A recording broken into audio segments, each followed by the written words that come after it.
ಅವೆಂದರೆ ಏನು, 7 ಬೆಟ್ಟಗಳಂದ್ರೆ ಏನು, 7 ಮುಕ್ತುಗಳಂದ್ರೆ ಏನು, ಎಲ್ಲವನ್ನ ಪ್ರತಿಯೊಂದು ಅದ್ಭುತವಾಗಿ, ನೀರಂದ್ರೆ ಏನು, 10 ರಾಜರಂದ್ರೆ ಯಾರು, ಆ 10 ರಾಜರ ದೇಶಗಳ ಹೆಸರೇನು, 7 ಸಾಮ್ರಾಜ್ಯಗಳೇನು, ಆ ಸಾಮ್ರಾಜ್ಯ ಹೆಸರುಗಳೇನು ಅಂತ ದೇವರು ನಾವು ಒಟ್ಟಿಗೆ ಮಾತಾಡಿದ್ರು.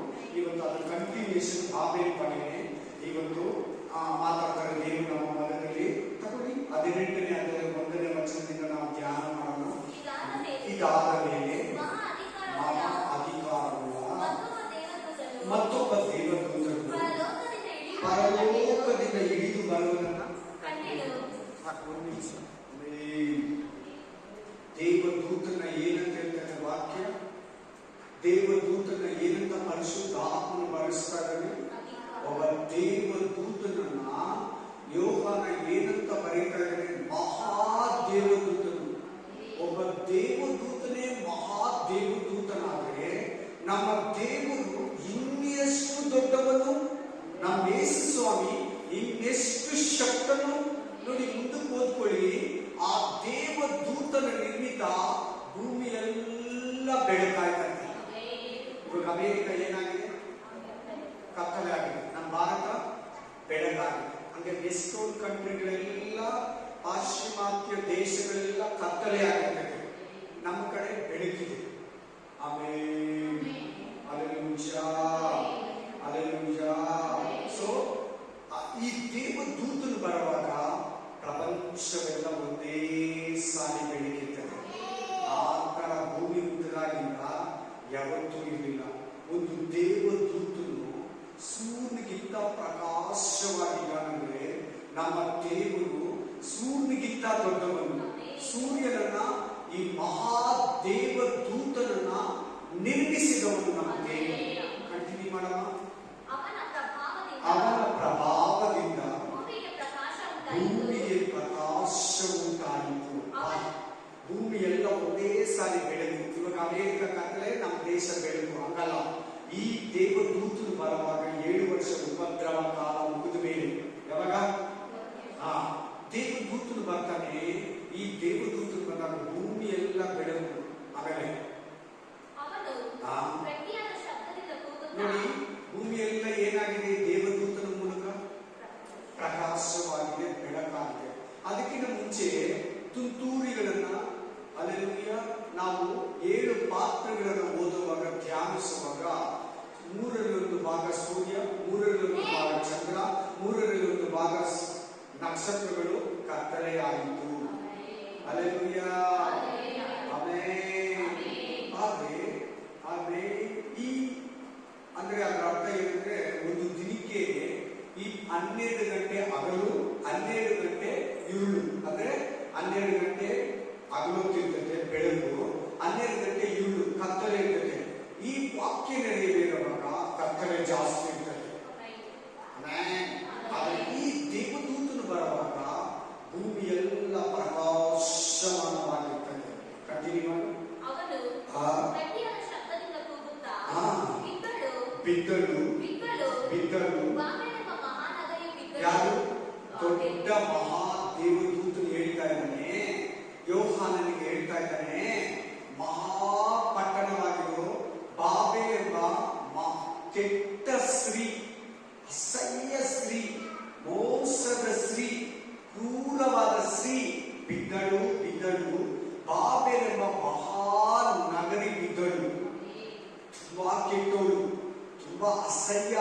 ನಾನು ಹೇಳ್ತೇನೆ, ಓದುವಾರ ದೇವರಾತ್ಮ ನಮಗೆ ಪ್ರಕಟಿಸಿದ ಓದುವಾರ ಬಾಬೆಲ್ ದೇಶದಿಂದಲೇ ಈ ಪ್ರಪಂಚಕ್ಕೆಲ್ಲ, ಈ ಜನಗಳಿಗೆಲ್ಲ ಕೆಟ್ಟದ್ದು, ಅಸಹ್ಯ, ವೇಶ್ಯವಾಟಿಕೆ, ವಿಗ್ರಹ ಆರಾಧನೆ, ಮೋಸ, ವಂಚನೆ, ಮಾಟ ಮಂತ್ರ, ಮಕ್ಕಳನ್ನ ಬಲಿ ಕೊಡುವುದು, ಮನುಷ್ಯರನ್ನ ಆರಾಧಿಸುವುದು, ವಿಗ್ರಹಗಳನ್ನ ಆರಾಧಿಸುವುದು, ಎಲ್ಲಾ ವಿಷಯವಾದ ಅಸಹ್ಯ ಭೂಮಿಗೆ ಬಂದಿದೆ ಬಾಬೇಲಿನಿಂದ.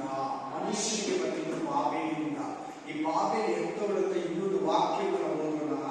ಓದಿ ಪ್ರಕಟಣೆ ಗ್ರಂಥ 14ನೇ ಅಧ್ಯಾಯ 14:8 ಓದೋಣ. 14:14.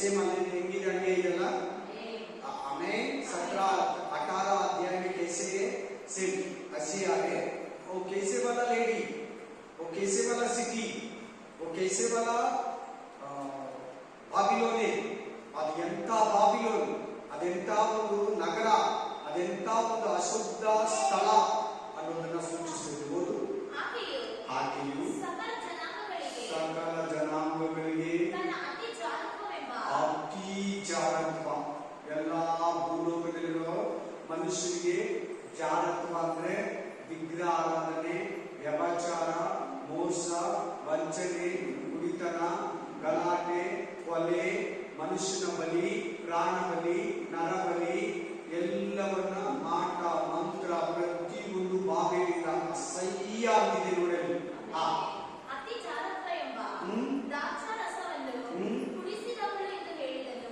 ಅವೇ ಎಂತವು ಬಾಬೆಲಿನ ಅಸಹ್ಯವಾದ ಪಟ್ಟಣ ಅದು ಯಾವುದಂದ್ರೆ ರೋಮ್ ನಗರ ರೋಮ್ ಪಟ್ಟಣ. ಬನ್ನಿ ವಾಪಸ್ 18 3 ಹತ್ರ ಬನ್ನಿ. 18:3 में आ जाओ. प्रकाशित पुस्तक 18:3 प्रकटने ग्रंथ 18:3 वापस बन्नी. ಬಿದ್ದಳು ಬಾಬಿಲೋನ ಮಹಾನಗರಿ ಬಿದ್ದಳು. ದೆವ್ವಗಳ ವಾಸಸ್ಥಾನವು, ಅಶುದ್ಧಾತ್ಮಗಳ ಆಶ್ರಯವು, ಅಪವಿತ್ರವಾಗಿಯೂ ಅಸಹ್ಯವಾಗಿಯೂ ಇರುವ ಸಕಲ ವಿಧವಾದ ಪಕ್ಷಿಗಳ ಆಶ್ರಯವೂ ಆದಳು. ಎಲ್ಲಾ ಜನಾಂಗಗಳು ಅವಳ ಅತಿ ಜಾರತ್ವವೆಂಬ ದ್ರಾಕ್ಷಾರಸವನ್ನು ಕುಡಿದರು. ಅವಳೊಂದಿಗೆ ಭೂರಾಜರು ಜಾರತ್ವ ಮಾಡಿದರು.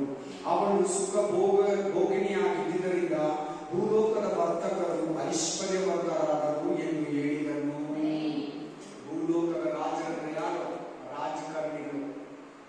ಇವತ್ತು ಕೂಡ ಪ್ರಪಂಚದ ಎಷ್ಟೋ ಗೌರ್ಮೆಂಟ್ಗಳಿದೆ. ಆ ಎಲ್ಲ ಗೌರ್ಮೆಂಟ್ ಅಲ್ಲಿ ರೋಮ್ ಸಾಮ್ರಾಜ್ಯದ ಒಂದು ಶಿಸ್ತು, ರೋಮ್ ಸಾಮ್ರಾಜ್ಯದ ಒಂದು ಕೆಟ್ಟ ಆಡಳಿತ, ರೋಮ್ ಸಾಮ್ರಾಜ್ಯದ ಒಂದು ಆಡಳಿತದ ರೂಪುರೇಷೆ, ರೋಮ್ ಸಾಮ್ರಾಜ್ಯದಲ್ಲಿದ್ದಂತ ಒಂದು ಕೆಟ್ಟ ಒಂದು ಸಂಬಂಧ ಇವತ್ತು ಎಲ್ಲ ಗೌರ್ಮೆಂಟ್ ಅಲ್ಲಿ ಮಿಕ್ಸ್ ಆಗಿದೆ. ನೋಡಿ, ಭೂರಾಜರು ಆ ಸ್ತ್ರೀಯನ್ನ ಏನ್ ಮಾಡಿದ್ರಂತೆ? ಸೇವಿಸಿದಂತೆ, ಸುತುಸಿದಂತೆ, ಆರಾಧಿಸಿದಂತೆ, ಅವಳ ಸಹಾಯದಿಂದ ರಾಜರಾಗಿದ್ದರಂತೆ, ಮಂತ್ರಿಗಳಾಗಿದ್ದಂತೆ. ಈಗಲೂ ಕೂಡ ಸೇಮ್ ಟು ಸೇಮ್ ಹಂಗೆ ಆಗಿದ್ದಾರೆ. ಆಮೇಲೆ ಪರಲೋಕದಿಂದ ಬಂದ ಮತ್ತೊಂದು ಶಬ್ದವನ್ನು ಕೇಳಿದೆನು. ಚಾರ್ ವಚನ ಅದು ಹೇಳಿದ್ದೇನೆಂದರೆ, ನನ್ನ ಪ್ರಜೆಗಳೇ, ಅವನನ್ನು ಬಿಟ್ಟು ಬನ್ನಿರಿ. ನೀವು ಅವಳ ಪಾಪಗಳಲ್ಲಿ ಪಾಲುಗಾರರಾಗಬಾರದು, ಅವಳಿಗಾಗುವ ಉಪದ್ರವಗಳಿಗೆ ಗುರಿಯಾಗಬಾರದು. ಏನಂತ ಕರೀತಾರೆ ದೇವರ ಮಕ್ಕಳನ್ನ? ನನ್ನ ಮಕ್ಕಳೇ, ನನ್ನ ಸೇವಕರೇ, ನನ್ನ ಪ್ರಜೆಗಳೇ, ಅವಳನ್ನ ಬಿಟ್ಬಿಡಿ. ನೀವು ಅಷ್ಟೇ. ನೀವು ಈ ವಾಕ್ಯದ ಮೂಲಕ ಏನ್ ಸಂದೇಶ ಅಂದ್ರೆ, ಪಾಪದ ಜೀವಿತನ ಬಿಡಿ, ಅಸಹ್ಯ ಜೀವಿತನ ಬಿಡಿ, ಅನ್ಯಾಯದ ಜೀವಿತವನ್ನ ಬಿಡಿ, ಮೋಸದ ಜೀವಿತವನ್ನ ಬಿಡಿ, ಅನೀತಿ ಜೀವಿತವನ್ನ ಬಿಡಿ. ಹಲ್ಲೆಲೂಯಾ. ದೇವರಿಗೆ ಅಸಹ್ಯವಾಗಿರೋ ಒಂದೊಂದನ್ನ ವಿಗ್ರಹ ಆರಾಧನೆ ಸಮೇತ ಸೇರಿ, ಸುಳ್ಳು ಸೇರಿ ಬಿಟ್ಬಿಡಿ. ದೇವರ ಮಕ್ಕಳು ಸುಳ್ಳು ಹೇಳಬಾರ್ದು. ದೇವರ ಮಕ್ಕಳು ಪಾಪ, ವ್ಯಭಚಾರ, ಅನ್ಯಾಯ, ಆಮೇಲೆ ಸುಳ್ಳುಗಾರಿಕೆ, ಕುಡಿತನ, ಜಗಳ, ಮೋಸ, ವಂಚನೆ, ಕೊಲೆ ದೇವರ ಮಕ್ಕಳು ಮಾಡಬಾರ್ದು. ಒಂದು ಚರ್ಚ್ಗೆ ಹೋಗೋ ಯಾರು ಕೂಡ ಮಾಡಬಾರ್ದು, ಮಾಡಂಗಿಲ್ಲ. ಮಾಡೋದಕ್ಕೆ ಬೈಬಲ್ ಪರ್ಮಿಷನ್ ಕೊಡಲ್ಲ. ಬಿಟ್ಬಿಡಿ. ದೇವರು ಬರೋ ಒಳಗಡೆ ನೀವು ಕೂಡ ಏನಾದ್ರೂ ಅಂತ ಪಾಪಗಳಿದ್ರೆ ಕಂಪ್ಲೀಟ್ ಬಿಟ್ಟು ಕೈಗಳನ್ನು ತೊಳ್ಕೊಂಡು ದೇವರ ಮುಂದೆ ಶುದ್ಧರಾಗಿ ಕೈ ಎತ್ತಿ ಬೈಬಲ್ ಓಪನ್ ಮಾಡಿ ಕರ್ತನ ಭೋಜನ ತಿನ್ನಿ. ಹಲ್ಲೆಲೂಯಾ. ಆಮೇಲೆ ಅವಳ ಪಾಪಗಳು ಒಂದರ ಮೇಲೊಂದು ಸೇರಿ ಆಕಾಶದ ಪರ್ಯಂತಕ್ಕೂ ಬೆಳೆದವು. ದೇವರು ಅವಳ ಅನ್ಯಾಯಗಳನ್ನು ಜ್ಞಾಪಿಸಿಕೊಂಡನು. ಇತರರಿಗೆ ಅವಳು ಮಾಡಿದ ಪ್ರಕಾರ ಅವಳಿಗೆ ಮಾಡಿರಿ. ಅವಳ ಕೃತ್ಯಗಳಿಗೆ ಸರಿಯಾಗಿ ಅವಳಿಗೆ 2ರಷ್ಟು ಕೊಡಿರಿ. ಅವಳು ಕಲಸಿದ ಪಾತ್ರೆಯಲ್ಲಿ ಅವಳಿಗೆ 2ರಷ್ಟು ಕಳಿಸಿಕೊಡಿರಿ. ಅವಳು ಎಷ್ಟು ಮಟ್ಟಿಗೆ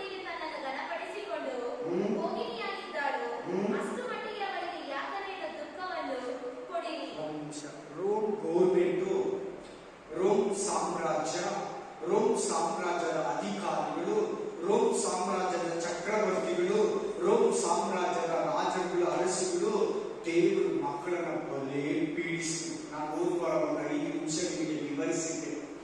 ದೇವರ ಮಕ್ಕಳನ್ನ, ಅಪೊಸ್ತಲರನ್ನ, ಪ್ರವಾದಿಗಳನ್ನ, ದೇವರ ಸೇವಕರನ್ನ, ದೇವರ ಮಕ್ಕಳನ್ನ ಬೆಂಕಿಯಿಂದ ಸುಟ್ಟರು. ಅವರು ಸರ್ಕಸ್ಗಳಲ್ಲಿ ಅವ್ರ ತಲೆ ಮೇಲೆ ದೀಪಗಳಿತ್ತು, ದೀಪ ಹೊತ್ಕೊಂಡು ಬೆಳಗ್ಗೆವರೆಗೂ ನಿಲ್ಬೇಕಾಗಿತ್ತು. ಸಿಂಹಗಳಿಗೆ ಹಾಕಿದ್ರು ಒರಿಜಿನಲ್ ಆಗಿ. ಆಮೇಲೆ ಕುಯ್ದು ಕತ್ತರಿಸಿದ್ರು, ಮನೆಗಳನ್ನ ಸುಟ್ಟಾಕಿದ್ರು, ಪ್ರೇಯರ್ ಮಾಡಕ್ ಬಿಟ್ಟಿಲ್ಲ, ಚರ್ಚ್ಗೆ ಹೋಗೋದು ಬಿಟ್ಟಿಲ್ಲ. ಕ್ರೈಸ್ತರಂದ್ರೆ ಬಲೇ ವಿರೋಧಿಸಿದ್ರು. ಯೇಸು ಕ್ರಿಸ್ತನನ್ನ ಶಿಲ್ಬೇಕಾಗಿದ್ದು ಯಾವ ಗೌರ್ಮೆಂಟ್? Rome government. ಅಲ್ಲಿ ನಿಜ ತುಂಬಾನೇ ದೇವರ ಮಕ್ಕಳನ್ನ ಉಪದ್ರವ ಪಡಿಸಿದ್ರು, ಬಹಳ ಪೀಡಿಸಿದ್ರು. ಅಂತೀಪನನ್ನ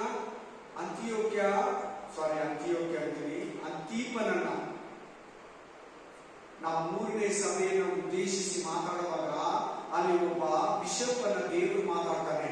ಆ ಬಿಷಪ್ ಅನ್ನ ಕೊಂದಿದ್ದು ರೋಮ್ ಗೌರ್ಮೆಂಟ್. ಸುಮಾರು ದೇವರ ಮಕ್ಕಳನ್ನ, ಸುಮಾರು ದೇವರ ಜನರನ್ನ, ಸುಮಾರು ದೇವರ ಸೇವಕರನ್ನ ರಕ್ತವನ್ನೇ ಸುರಿಸಿದ್ರು, ಸೀಡಿ ಹಾಕಿದ್ರು, ಸುಟ್ಟು ಹಾಕಿದ್ರು, ಗರಗಸದಿಂದ ಕುಯ್ದ್ರು, ಕತ್ತರಿಸಿದ್ರು, ಮುಳುಗುಲಲ್ಲಿ ನಡೆಸಿದ್ರು. ತಂದೆ ತಾಯಿ ಮುಂದೆ ಮಕ್ಕಳನ್ನ ಸಾಯಿಸಿದ್ರು ರೋಮ್ ಗೌರ್ಮೆಂಟ್. ಅದನ್ನೇ ದೇವರು ಹೇಳ್ತಾ ಇದ್ದಾರೆ. ಅದು ಆಕೆ ಅತಿ ಜಾಗತ್ವ ಮಾಡಿದ್ರು, ಅತಿ ವಿಗ್ರಹಾರಾಧನೆ ಮಾಡಿದ್ರು, ನಿಮ್ಮನ್ನ ಪೀಡಿಸಿದ್ರು, ನಿಮ್ಮನ್ನ ಕಾಡಿದ್ರು. ಅವಳು ಕುಡಿಸಿದ ಒಂದು ಕಲಿಸಿದ ಆ ಇದನ್ನ ಅವಳಿಗೆ ಕುಡಿಸಿ 2 ವರ್ಷ ಕುಡಿಸಿದೀನಿ. ಕಂಟಿನ್ಯೂ ಮಾಡು.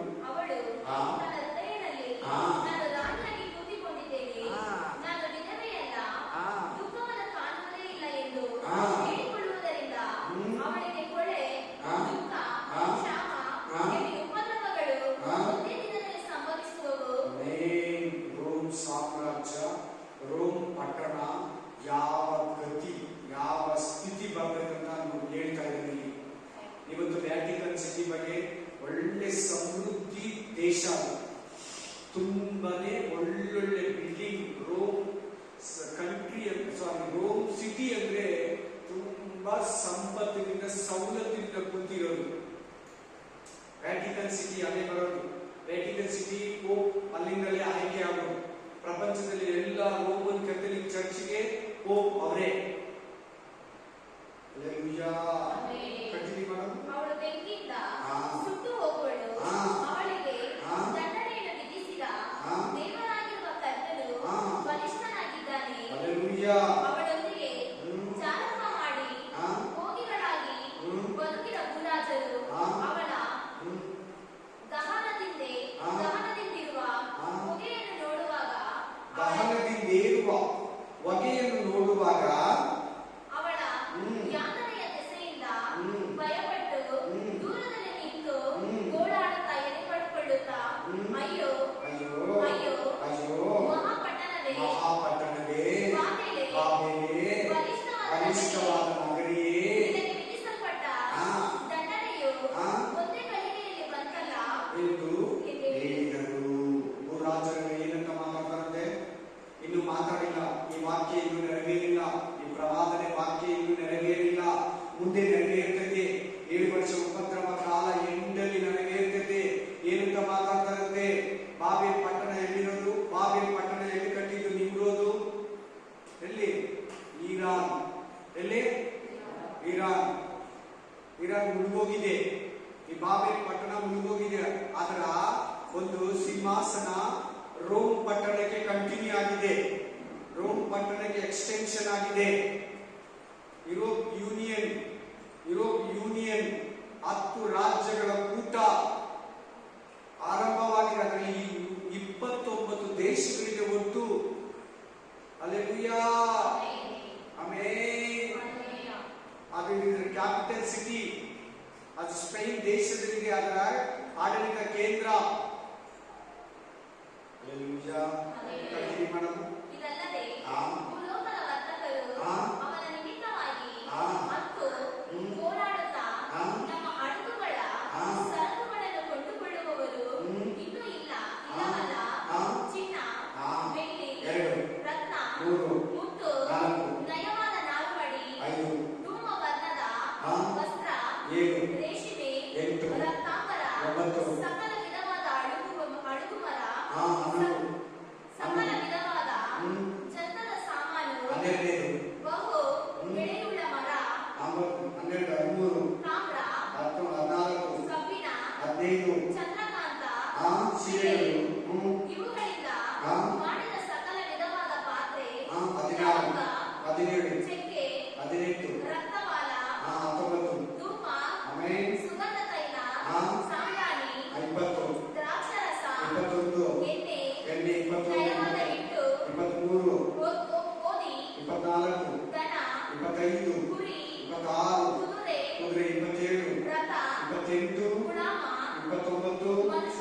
ಇಲ್ಲಿದೆ. ಬಂಗಾರದಿಂದ ಸ್ಟಾರ್ಟ್ ಮಾಡಿ ಗೋಧಿ ಹಿಟ್ಟನ್ನು ಕೂಡ ಏರಿ ಕಡೆಗೆ ಗುಲಾಮನ ಹತ್ರ ನಿಲ್ಲಿಸ್ತಾನೆ. ಕಡೆಗೆ ಮನುಷ್ಯ ಪ್ರಾಣಿ ಇವೆ. ಹಲ್ಲೆಲೂಯಾ. ಇವೆಲ್ಲ ಯಾರು ಕೊಂಡ್ಕೊಳ್ಳೋದು, ಯಾರು ನಾಶನ?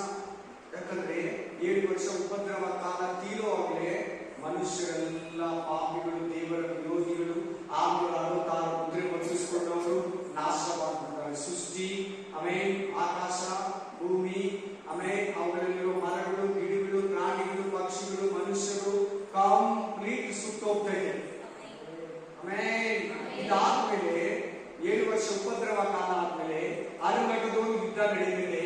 ಅರ್ಮಗೆದೋನ್ ಯುದ್ಧ ಆದ್ಮೇಲೆ 1000 ವರ್ಷ ಆಳ್ವಿಕೆ ಬರ್ತದೆ. 1000 ವರ್ಷ ಆಳ್ವಿಕೆ ಯೇಸು ಕ್ರಿಸ್ತನು ಯೆರೂಸಲೇಮ್ ದೇವಾಲಯದಲ್ಲಿ ಕೂತ್ಕೊಂಡು ಈ ಪ್ರಪಂಚವನ್ನ 1000 ವರ್ಷ ಆಳ್ವಿಕೆಯನ್ನ ಮಾಡ್ತಾನೆ. ಈ ಭೂಮಿಯನ್ನ ಯೇಸು ಕ್ರಿಸ್ತನು. ಅದಕ್ಕಿಂತ ಮುಂಚೆ ಏನಾಗುತ್ತದೆ? ಸರ್ವನಾಶನ ಆಗ್ಬಿಡುತ್ತೆ. ಯಾರು ಕೊಂಡ್ಕೊಳ್ಳೋದಿಕ್ಕೆ ಜನನೇ ಇರಲ್ಲ. ಆಮೇಲೆ ಮೊದಲಾದ ನಮ್ಮ ಸರಕುಗಳನ್ನು ಕೊಂಡುಕೊಳ್ಳುವವರು ಯಾರು ಇಲ್ಲವಲ್ಲ ಎಂದು ಹೇಳಿಕೊಳ್ಳುತ್ತಾ ದುಃಖಿಸುವರು. ಬಾಬೆಲೇ, ನಿನ್ನ ಜೀವವು ಅಪೇಕ್ಷಿಸಿದ ಹಣ್ಣು ಹಂಪಲುಗಳು ನಿನ್ನನ್ನು ಬಿಟ್ಟು ಹೋದವು. ಸೊಗಸಾಗಿಯೂ ಶೋಭಮಯವಾಗಿಯೂ ಇರುವುದೆಲ್ಲವೂ ನಾಶವಾಗಿ ನಿನ್ನನ್ನು ಬಿಟ್ಟು ಬಿಟ್ಟವು. ಅವು ಇನ್ನು ಮೇಲೆ ಜನರಿಗೆ ಸಿಕ್ಕುವುದೇ ಇಲ್ಲ. ಆ ಸರಕುಗಳನ್ನು ಮಾರಿ ಅವರಿಂದ ಐಶ್ವರ್ಯವಂತರಾದ ವರ್ತಕರು ಅವನ ಯಾತನೆಯನ್ನು ನೋಡಿ ಭಯಪಟ್ಟು ದೂರದಲ್ಲಿ ನಿಂತು ಗೋಳಾಡುತ್ತಾ ದುಃಖಿಸುತ್ತಾ, ಅಯ್ಯೋ ದಯವಾದ ನಾರುಮಡಿಯನ್ನು, ಧೂಮ್ರವರ್ಣದ ವಸ್ತ್ರಗಳನ್ನು, ರಕ್ತಾಂಬರವನ್ನು ಧರಿಸಿಕೊಂಡು ಚಿನ್ನ, ರತ್ನ, ಮುತ್ತು ಇವುಗಳಿಂದ ತನ್ನನ್ನು ಅಲಂಕರಿಸಿಕೊಂಡಿದ್ದ ಈ ಮಹಾಪಟ್ಟಣಕ್ಕೆ ಏನು ದುರ್ಗತಿ ಸಂಭವಿಸಿತು? ಮಹಾಪಟ್ಟಣ. ಇದೇ ವಾಕ್ಯ ಎಲ್ಲಿದೆ? 17:3 ನೋಡ್ಕೊಳ್ಳಿ. 17:3 ಗರ್ಭೆ ಪಡು. ಅದನ್ನು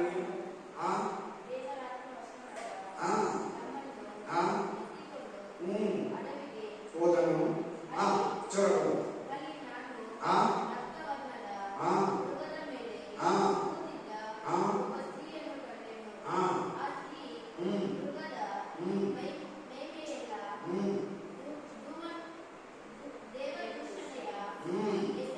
ತುಂಬಿದ್ದವು.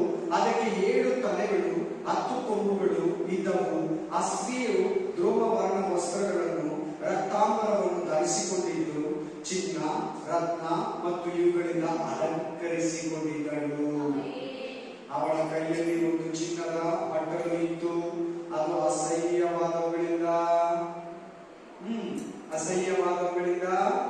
ಅಂದರೆ ಅವಳ ಜಾರತ್ವ ಸಂಬಂಧವಾದ ಅಶುದ್ಧ ವಸ್ತುಗಳಿಂದ. ಸೇಮ್ ಅಲ್ಲಿ ಒಂದೇ ತರ ಇರ್ತದೆ ನೋಡ್ಕೊಳ್ಳಿ. 16, 18, 16, 17, 3, 4 ಮ್ಯಾಚಿಂಗ್ ಮಾಡ್ಕೊಳ್ಳಿ. ಮನೆಗೆ ಹೋಗಿ ಗರ್ಭೆ ಜಾಕೆ 17, 3, 4, 18, 16 दोनों मैचिंग करके देखो वचन. कंटिन्यू ಮಾಡೋಣ. ಅಷ್ಟು ಐಶ್ವರ್ಯವು ಒಂದೇ ಗಳಿಗೆಯಲ್ಲಿ ನಾಶವಾಯಿತಲ್ಲ ಎಂದು ಹಂಬಲಿಸುವರು. ಇದಲ್ಲದೆ ಹಡಗುಗಳ ಯಜಮಾನರು, ಸಮುದ್ರ ಪ್ರಯಾಣ ಮಾಡುವವರು, ನಾವಿಕರು, ಸಮುದ್ರದ ಮೇಲೆ ಕೆಲಸವನ್ನು ನಡೆಸಿ ಜೀವ ಮಾಡುವವರೆಲ್ಲರೂ ದೂರದಲ್ಲಿ ನಿಂತು ಅವನ ದಹನದಿಂದೇರುವ ಹೊಗೆಯನ್ನು ನೋಡುತ್ತಾ ಈ ಮಹಾಪಟ್ಟಣಕ್ಕೆ ಸಮಾನವಾದದ್ದು ಯಾವುದು ಎಂದು ಕೂಗಿ ಹೇಳಿದರು. ರೋಮ್ ಪಟ್ಟಣವನ್ನು ಕುರಿತು ಮಾತಾಡ್ತಾ ಇದ್ದಾರೆ ದೇವರು. ರೋಮ್ ಪಟ್ಟಣ ಹೇಗೆ ನಾಶನವಾಗ್ತದೆ, ರೋಮ್ ಸಾಮ್ರಾಜ್ಯ ಹೇಗೆ ಪತನವಾಗುತ್ತೆ, ಆಮೇಲೆ ಅದಕ್ಕೆ ಆಧಾರವಾಗಿಲ್ಲಂತ ಜನ ಹೇಗೆ ನಾಶನ ಆಗ್ತಾರೆ. Praise the lord. ಯಾಕಂದ್ರೆ ಕ್ರಿಸ್ತ ವಿರೋಧಿ ಅಲ್ಲಿಂದಲೇ ಬರೋದು. ಎಲ್ಲಿಂದ? ರೋಮ್ ಪಟ್ಟಣದಿಂದ. ಅವನು ಕ್ಯಾಪಿಟಲ್ ಸಿಟಿ ಮಾಡಿಕೊಂಡು ದೇವಾಲಯದಲ್ಲಿ ಕೂತ್ಕೊಂಡು ಯೆರೂಸಲೇಮಿನಲ್ಲಿ ಈ ಪ್ರಪಂಚವನ್ನ 7 ವರ್ಷ ಆಳ್ವಿಕೆ ಮಾಡ್ತಾನೆ. ಕ್ರಿಸ್ತು ವಿರೋಧಿ. ಟೋಟಲಿ ಅವನ ಸಾಮ್ರಾಜ್ಯ ರೋಮ್ ಪಟ್ಟಣದ ಮೇಲೆ. ಆಮೇಲೆ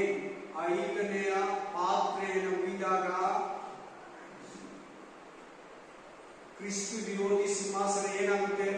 ಕತ್ತಲೆ ಆಗಿ ಹೋಗುತ್ತೆ. ಕತ್ತಲೆ ಆಗುತ್ತದೆ. Hallelujah, amen.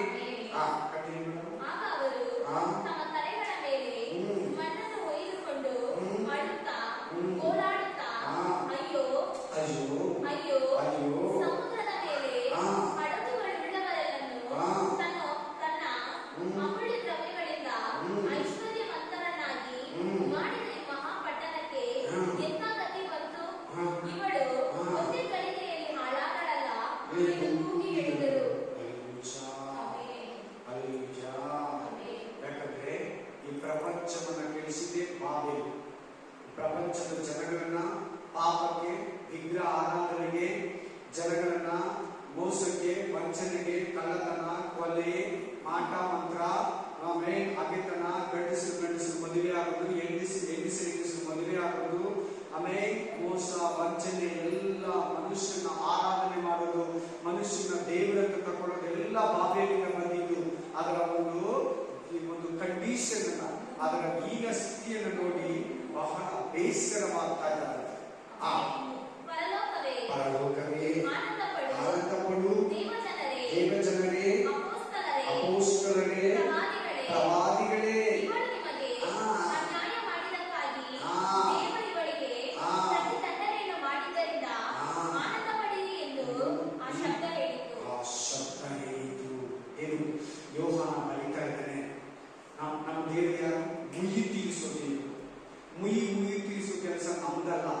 ನಮ್ಮ ಮುಯ್ಯನ ಆಗೋದು ದೇವರು. ಹಲ್ಲೆಲೂಯಾ, ಸಂತೋಷಪಡಿ ದೇವರ ಮಕ್ಕಳೇ, ಅಪೊಸ್ತಲರೇ, ದೇವಜನರೇ, ಇವರೆಲ್ಲ ಎಲ್ಲಿರ್ತಾರಂದ್ರೆ ಮಧ್ಯಾಕಾಶದಲ್ಲಿ ಇರ್ತಾರೆ. ಎಲ್ಲಿರ್ತಾರೆ?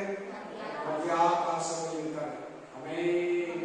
ಆಗ ಬಲಿಷ್ಠನಾದ ಒಬ್ಬ ದೇವದೂತನು ದೊಡ್ಡ ಬೀಸುವ ಕಲ್ಲಿನಂತಿರುವ ಒಂದು ಕಲ್ಲನ್ನು ಎತ್ತಿ ಸಮುದ್ರದೊಳಗೆ ಹಾಕಿ ಮಹಾಪಟ್ಟಣವಾದ ಬಾಬೆಲು ಹೀಗೆಯೇ ದಡದಡನೆ ಕೆಡವಲ್ಪಟ್ಟು ಇನ್ನೆಂದಿಗೂ ಕಾಣಿಸುವುದಿಲ್ಲ. ಬಾಬೆಲೆ, ನಿನ್ನಲ್ಲಿ ವೀಣೆಗಾರರು, ವಾದ್ಯಗಾರರು, ಕೊಳಲೂದುವವರು, ತುತ್ತೂರಿಯವರು ಮಾಡುವ ಧ್ವನಿಯು ಇನ್ನೆಂದಿಗೂ ಕೇಳಿಸುವುದಿಲ್ಲ. ಯಾವ ವಿಧವಾದ ಕೈಗಾರಿಕೆಯನ್ನು ಮಾಡುವವರು ನಿನ್ನಲ್ಲಿ ಇನ್ನೆಂದಿಗೂ ಸಿಕ್ಕುವುದಿಲ್ಲ. ಬೀಸುವ ಕಲ್ಲಿನ ಶಬ್ದವು ನಿನ್ನಲ್ಲಿ ಇನ್ನೆಂದಿಗೂ ಕೇಳಿಸುವುದಿಲ್ಲ. ಕೆಳಗಡೆ hallelujah, praise the lord. Babel ಪಟ್ಟಣ ಹೆಂಗೆ ನಾಶನ ಆಗುತ್ತೆ, ರೋಮ್ ಪಟ್ಟಣ ಹೆಂಗೆ ನಾಶನ ಆಗುತ್ತೆ. ರೋಮ್ ಪಟ್ಟಣ ಎಷ್ಟು ವೈಡೂರ್ಯದಿಂದ ಕೂಡಿದೆ, ಎಷ್ಟು ಮುತ್ತು ರತ್ನಗಳಿಂದ, ಐಶ್ವರ್ಯದಿಂದ ಕೂಡಿದೆ. ಅಲ್ಲಿಂದಲೇ ಕ್ರಿಸ್ತು ವಿರೋಧಿ ಬರ್ತಾನೆ. ಅಲ್ಲಿಂದಲೇ ಈ ಪ್ರಪಂಚವನ್ನ, ಜನಗಳನ್ನ ಮೋಸ ಮಾಡ್ತಾನೆ. ಮೋಸ ಮಾಡಿದ ಮೋಸಗಾರರನ್ನ ಎತ್ತಿ ದೇವರು ನರಕದಲ್ಲಿ ಹಾಕಿ ಬಾಬೆಲ್ ಪಟ್ಟಣವನ್ನ ಮುಳುಗಿಸ್ಬಿಡ್ತಾನೆ. ಹಲ್ಲೆಲೂಯಾ, ಸಮುದ್ರದಲ್ಲಿ ಮುಳುಗಿ ಹೋಗ್ತದೆ ಬಾಬೆಲ್ ಪಟ್ಟಣ. ದೀಪದ ಬೆಳಕು ನಿನ್ನಲ್ಲಿ ಎಂದಿಗೂ ಕಾಣಿಸುವುದಿಲ್ಲ. ಆಮೆನ್. ವಧುವರರ ಸ್ವರವೆಂದಿಗೂ ಕೇಳಿಸುವುದಿಲ್ಲ. ಆಮೆನ್. ನಿನ್ನ ವರ್ತಕರು ಭೂಮಿಯ ಪ್ರಭುಗಳಾಗಿದ್ದಾರಲ್ಲವೇ?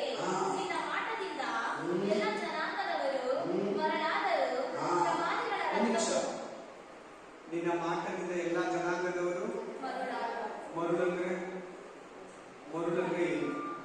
ಮೋಸ ಹೋಗುದು. ಹೇಳಿಯಲ್ಲ? ಎಸ್. ಈ ಮಾತು ಸ್ವಲ್ಪ ನಿಂತ್ಕೊಳ್ಳಿ ಎಲ್ಲರೂ. ನೀನಾಗಿ ಮೋಸ ಹೋಗ್ಬೇಡ.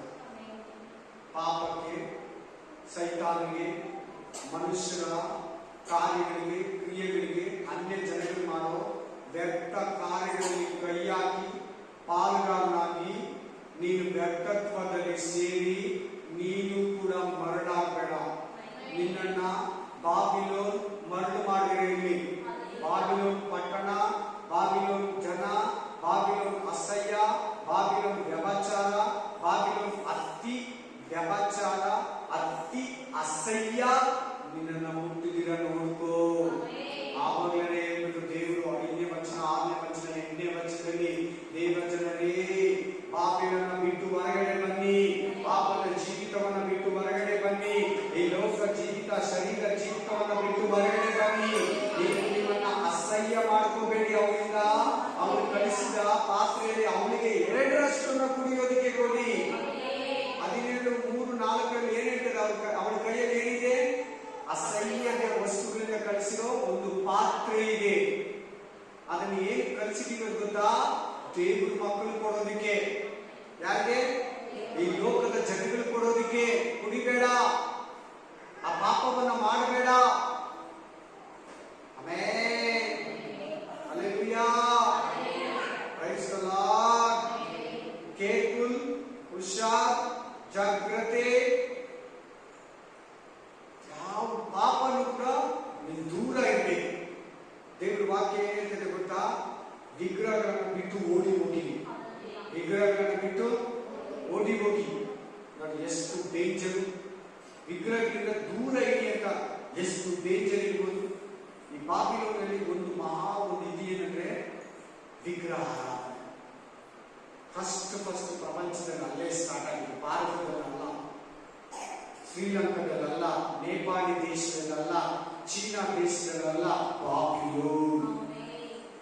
ಬಾಬಿಲೋನ್. Hallelujah, amen. ಮಹಾ ಜಾರಸ್ವಿ, ಅಸಹ್ಯ ಮಹಾನಗರಿ. ಚಿಯೋನ್ ನಗರಿ ಅಂದ್ರೆ ಏನು ಕೇಳಿದ್ರೆ? ವಾಕ್ಯ ಚಿಯೋನ್ ನಗರಿ ಅಂತ ಕೇಳಿದ್ರ? ಏನ್ ಚಿಯೋನ್ ನಗರಿ ಅಂದ್ರೆ?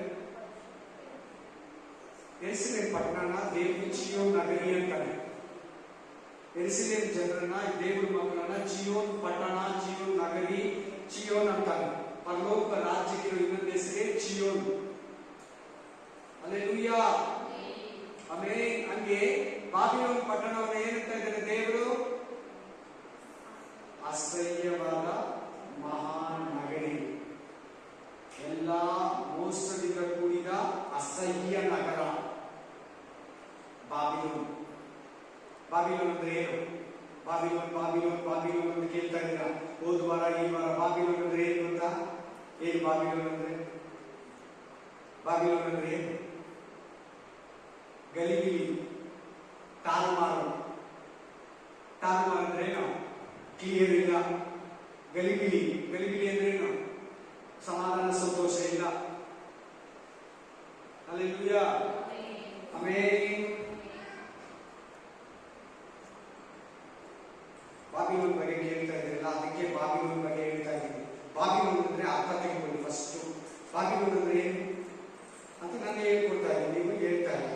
ಬಾಬಿಲೋನ್ ಅಂದ್ರೆ ಏನಂತ ಹೇಳ್ಕೊಡ್ತಾರೆ? ತಾರುಮಾರು, ಗಲಿಬಿಲಿ, ಅಸಹ್ಯ.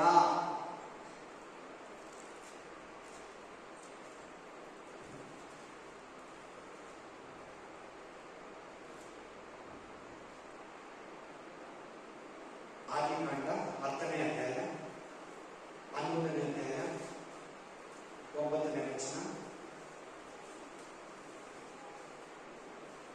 ಸಮಸ್ತ ಲೋಕದ ಭಾಷೆಯನ್ನು ಯೆಹೋವನಲ್ಲಿ ಯೆಹೋವನು ಅಲ್ಲಿ ತಾರುಮಾರು ಮಾಡಿ ಅವರನ್ನು ಅಲ್ಲಿಂದ ಭೂಲೋಕದಲ್ಲೆಲ್ಲ ಚದರಿಸಿದ್ದರಿಂದ ಆ ಪಟ್ಟಣಕ್ಕೆ ಬಾಬೆಲ್ ಎಂಬ ಹೆಸರಾಯಿತು. ಬಾಬೆಲ್ ಅಥವಾ ಕಸ್ದೀಯರ ದೇಶ ಅಥವಾ ಇರಾನ್ ಅಥವಾ ಚೀನಾ ಅಥವಾ ತಾರುಮಾರ್. ಆಮೇಲೆ ಫುಟ್ನೋಟಲ್ಲಿ ನೋಡ್ಕೊಳ್ಳಿ, ತಾರುಮಾರ್ ಅಂದ್ರೆ ಏನಂತ ಕೊಟ್ಟಿದ್ದಾರೆ? ಗಲಿಬಿಲಿ. ಏನಂತೆ? ಗಲಿಬಿಲಿ. ಯಾಕೆ ನಮ್ಮ ಅಲ್ಲೇ ಜೀವನ ಗಲಿಬಿಲಿ? ಯಾಕೆ ದೇವರಲ್ಲಿ ಮುಂಚೆ ನಮ್ಮ ಜೀವನ ತಾರುಮಾರು? ಬಾಬೆಲ್ ಜೀವನ, ಬಾಬೆಲ್ ಅಸಹ್ಯ, ಬಾಬೆಲ್ ಸಂಪ್ರದಾಯ, ಬಾಬೆಲ್ ಆರಾಧನೆ, ಬಾಬೆಲು ಎಲ್ಲ ಅಶುದ್ಧ ನಮ್ಮಲ್ಲಿ ಇತ್ತು. ಅದಕ್ಕೆ ನೋಡಲಿ ಬಾಬೆಲ್ ಅಂತಿದೆ, ನೋಡ್ಕೊಳ್ಳಿ ಇದೆಯಾ ಬಾಬೆಲ್ ಅಂತ ವಾಕ್ಯದಲ್ಲಿ? ತಾರುಮಾರು ಅಂತಿದೆಯಾ? ಗಲಿಬಿಲಿ ಅಂತಿದೆಯಾ? ಇನ್ನೊಂದು ಹೆಸರೇ ಇರಾನ್, ಚೀನಾ, ಕಸ್ದೀಯರ ದೇಶ. ಆಮೇಲೆ ನಿಮ್ಗೆ ಇನ್ನೂ ಒಂದು ವಿಶೇಷ ಏನಂದ್ರೆ, ಬಿರಿಯಾನಿ ಅಲ್ಲಿಂದಲೇ ಕಂಡುಹಿಡಿದು ಬಂದಿದೆ. ನೀವು ತಿನ್ನೋ ಬಿರಿಯಾನಿ ಅವಾಗಿಲ್ಲ, ಈ ನಡುವೆ ಕಂಡುಹಿಡಿದಿದ್ದು. ಆ ದೇಶದವರೇ ಕಂಡುಹಿಡಿದಿದ್ದು ಬಿರಿಯಾನಿ. ಈಗಿಲ್ಲ, ಇರಾನ್ ಇಲ್ಲ, ಇರಾನ್ ನೀರಲ್ಲಿ ಮುಳುಗೋಗಿದೆ. ಬಾಬಿಲೋನ್ ನೀರಲ್ಲಿ ಗೋಪುರ ಮುಳುಗೋಗಿದೆ. ಎಲ್ಲಾ ಮೋಸ ಬಾಬಿಲೋನ್ ದೇಶದಿಂದನೇ, ಬಾಬಿಲೋನ್ ಪಟ್ಟಣ ಹತ್ರದಿಂದನೇ ಬಂದಿದ್ದು ಪ್ರಪಂಚಕ್ಕೆ.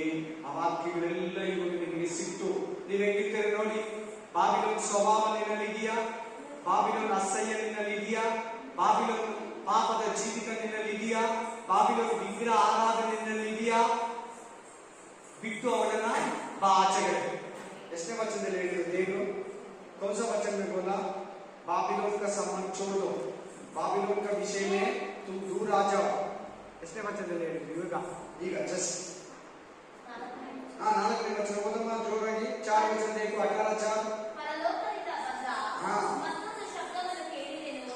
ಅದು ಹೇಳಿದ್ದೇನೆಂದರೆ, ನನ್ನ ಪ್ರಜೆಗಳೇ, ಅವಳನ್ನು ಬಿಟ್ಟು ಬನ್ನಿರಿ. ನೀವು ಅವಳ ಪಾಪಗಳಲ್ಲಿ ಪಾಲುಗಾರರಾಗಬಾರದು, ಅವಳಿಗಾಗುವ ಉಪದ್ರವಗಳಿಗೆ ಗುರಿಯಾಗಬಾರದು. ನೋಡು ಅವರಿಗೆ ಏನ್ ನಾಶನ ದೇವರಿಗೆ ಪ್ರಕಟಿಸಿರಲ್ಲ.